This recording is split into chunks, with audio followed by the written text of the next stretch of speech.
Hello guys! Welcome back to my mini vlog. And for today's video, samahan nyo nga ako na mag DIY ng ating wall. At dahil nga dumating ang ating parcel kahapon, yung ating in-order na foam bricks, kaya naman ayan, sisimulan na nga natin ngayon ang pagdi-DIY ng ating wall. At ayan, bago ko nga idinikit ang ating foam bricks, pinunasan ko nga muna ng basahan na tuyo itong ating wall para matanggal yung mga alikabok na nakakapit.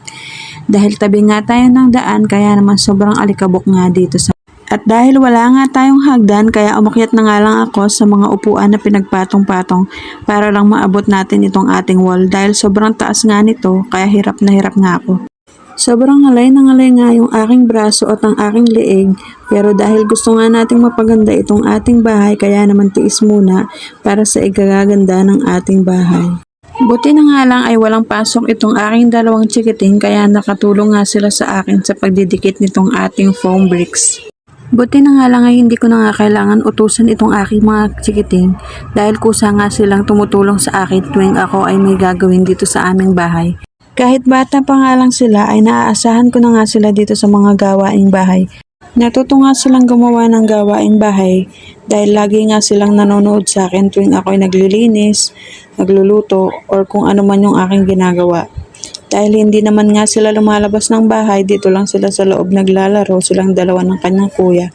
At ayan, mabalik na nga tayo dito sa aking ginagawa. Malapit ko na nga palang matapos itong side na to. Okay naman itong foam bricks at madikit naman siya, pero sana nga lang ay magtagal para sa susunod nga, ito na lang yung aking gagamitin ulit sa kabilang side ng aking gagawing DIY. Dahil sa ngayon, ito pa lang talagang foam bricks at yung mga sticker ang ating afford. Pero sana nga son makapagpagawa na tayo ng sarili nating bahay.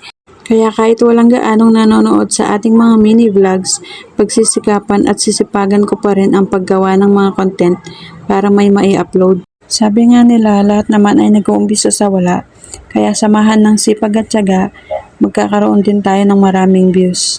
Pero ngayon pa lang po ay nagpapasalamat na ako sa mga viewers ko na laging nanonood ng aking mga videos, mapa-reels man o mini vlogs. Maraming salamat po. At ayan, sa aking mga bashers naman na kahit hindi pa nga tayo malaking content creator ay may bashers na nga. Pero salamat pa rin po kahit na binabash nyo ako ay nanonood pa rin kayo ng aking mga videos. Pero sabi nga nila, pag may basher ka na, isa ka ng ganap na vlogger. Vlogger is yarn, cherry! At ayan, dahil sa kadaldalan ko nga, hindi ko na nga namalaya, natapos ko na pala yung kabilang side ng aking nilalagyan. Hindi ko na nga na-videohan yung pagdidikit ko ng aking foam bricks dito sa may gitnang taas. Dahil ewan ko nga dito sa aking cellphone, pag doon nga siya nakatutok, bigla na nga lang siyang dumidilim. Pagpasensyahan nyo na nga yung quality ng ating mga video, medyo malabo nga. Dahil cellphone nga lang yung aking ginagamit. Pero sana nga soon makabili nga ako ng mga camera na tulad ng mga ginagamit ng ibang vlogger. Dahil sa ngayon, hindi pa natin afford makabili ng iPhone or yung mga mamahaling camera na ginagamit ng ibang vlogger. Kaya ito na lang nga munang cellphone ko ang ating gagamitin sa paggawa ng mga content. At ayan, mabalik nga tayo dito sa aking ginagawa. Sa wakas nga natapos ko na ang pagdidikit ng foam bricks at eto na nga yung kanyang resulta.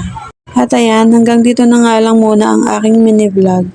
Thank you for watching. Bye guys!